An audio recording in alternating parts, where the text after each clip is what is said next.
Rained out of work. Let's go do a review.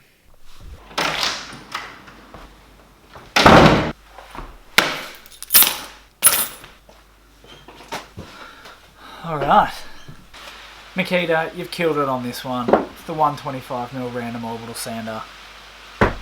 I love it.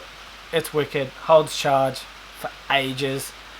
Use it for a solid half a day. Still holding half battery, which is ridiculously good. What I like about this thing is it's super lightweight. I think it only weighs about 1.7 kilos. Real nuggety looking thing. Really comfortable to use.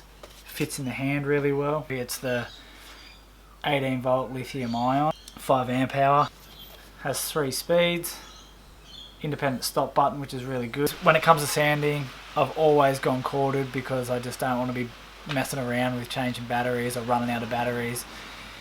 And to be honest, this thing is so good that it will replace a lot of the things I do in the shop. Stop raining! Also, this eye is always black. Because I got hit in the eye with a Noki strap. It destroyed the muscle that controls that pupil. So that's why I'm not on drugs. It's super durable. Oh! Like I couldn't even bite through it.